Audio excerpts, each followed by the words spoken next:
The Hitchhiker's Guide to the Galaxy by Douglas Adams, starring Peter Jones as the book, with Simon Jones and Geoffrey McGibbon.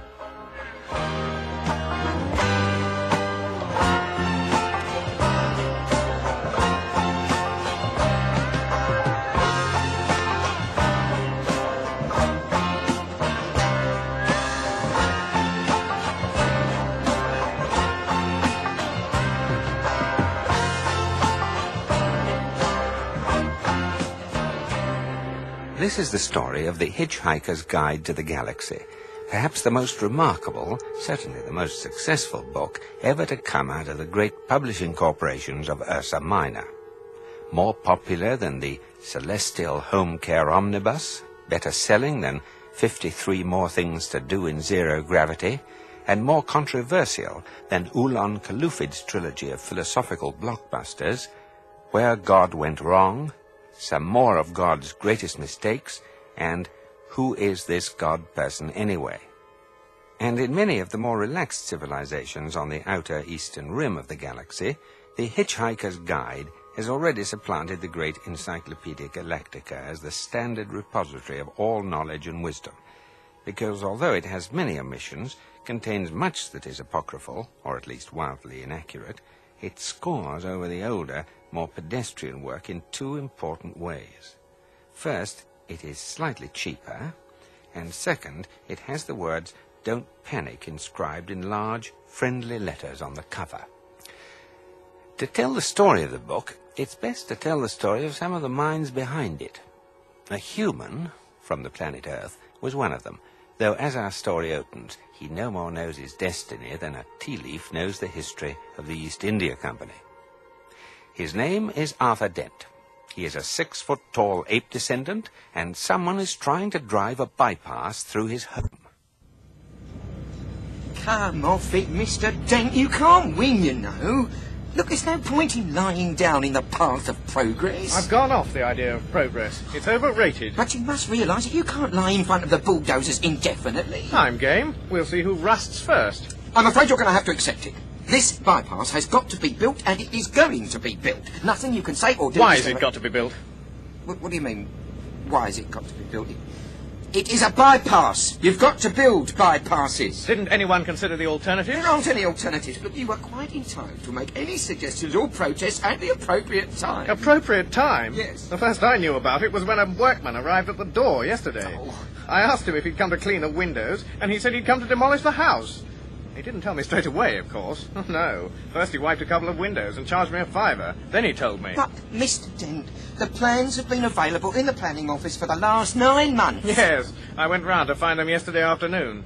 You hadn't exactly gone out of your way to call much attention to them, had you? I mean, like actually telling anybody or anything? The plans were on display. And how many average members of the public are in the habit of casually dropping around the local planning office of an evening? It's not exactly a noted social venue, is it? And even if you had popped in on the off chance that some raving bureaucrat wanted to knock your house down, the plans weren't immediately obvious to the eye, were they? That depends where you were looking. I eventually had to go down to the cellar. That's the display department. With a torch. The lights had probably gone. So had the stairs. Well, you found the notice, didn't you? Yes. It was on display in the bottom of a locked filing cabinet, stuck in a disused lavatory with a sign on the door saying, "Beware of the leopard." Ever thought of going into advertising? It's not as if it's a particularly nice house, anyway. I happen rather to like it. Mr. Dent! Yes, hello. Have you any idea how much damage that bulldozer would suffer if I just let it roll straight over you? How much? None at all.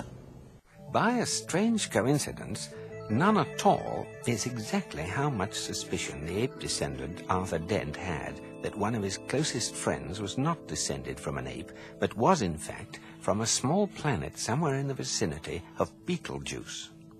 Arthur Dent's failure to suspect this reflects the care with which his friend blended himself into human society, after a fairly shaky start. When he first arrived 15 years ago, the minimal research he had done suggested to him that the name Ford Prefect would be nicely inconspicuous. He will enter our story in 35 seconds and say, "Hello, Arthur." The ape descendant will greet him in return, but in deference to 1,000,000 years of evolution, he will not attempt to pick fleas off him. Earthmen are not proud of their ancestors and never invite them round to dinner.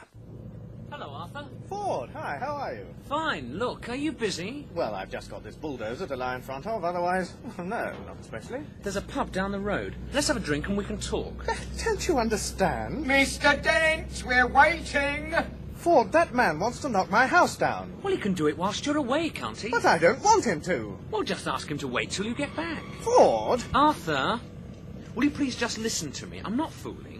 I've got to tell you the most important thing you've ever heard. I've got to tell you now, and I've got to tell you in that pub there. Why? Because you're going to need a very stiff drink. Now, just trust me. I'll see what I can do. It had better be good. Hello, Mr. Prosser? Yes, Mr. Dent. Have you come to your senses yet? Well, can we just assume for a moment that I haven't? Well? And that I'm going to be staying put here till you go away. So? So you're going to be standing around all day doing nothing? Could be. Well, if you're resigned to standing around doing nothing all day, you don't actually need me here all the time, do you? No. Not as such. So if you can just take it as read that I'm actually here, I could just slip off down to the pub for half an hour. How does that sound? That sounds, very reasonable, I think, Mr. Dent. I'm sure we don't actually need you there for the whole time. We can just hold up our end of the confrontation. And if you want to pop off for a bit later on, I can always cover for you in return. Oh, thank you. Yes, that'll be fine. Yes, very kind of you, Mr. Dent, very kind. And, of course, it goes without saying that you don't try and knock my house over while I'm away. Oh, what? Good Lord, no, Mr. Dent. Do you think we can trust him? Myself, I'd trust him to the end of the earth. Yes, but how far's that? About 12 minutes away. Come on, I need a drink. By drink, Ford Prefect meant alcohol. The Encyclopaedia Galactica describes alcohol as a colourless, volatile liquid formed by the fermentation of sugars, and also notes its intoxicating effect on certain carbon-based life forms. The Hitchhiker's Guide to the Galaxy also mentions alcohol. It says that the best drink in existence is the pan-galactic gargle blaster, the effect of which is like having your brains smashed out with a slice of lemon wrapped round a large gold brick. The guide also tells you on which planets the best pan-galactic gargle blasters are mixed, how much you can expect to pay for one, and what voluntary organizations exist to help you rehabilitate. 6 pints of bitter, and quickly, please. The world's about to end. Oh, yes, sir. Nice weather for it. Going to watch the match this afternoon, sir? No point. Foregone conclusion, you reckon, sir? Arsenal without a chance? No, it's just that the world's going to end. Oh, yes, sir, you said. Lucky escape for Arsenal if it did. No, not really. There you are, sir. 6 points. Keep the change. What, from a fiver? Thank you, sir. You've got 10 minutes left to spend it. Ford, would you please tell me what the hell is going on? Drink up, you've got 3 pints to get through. 3 at lunchtime? Time is an illusion. Lunchtime doubly so. Oh, very deep. You should send that into the Reader's Digest. They've got a page for people like you. Drink up. Why 3 pints? Muscle relaxant. You'll need it. Did I do something wrong today, or has the world always been like this, and I've been too wrapped up in myself to notice? All right, I'll try to explain. How long have we known each other, Arthur? 5 years, maybe 6. Most of it seemed to make some kind of sense at the time. All right. How would you react if I said that I'm not from Guildford after all, but from a small planet somewhere in the vicinity of Beetlejuice? I don't know. Why, do you think it's the sort of thing you're likely to say? Drink up, the world's about to end. This must be Thursday. I never could get the hang of Thursdays.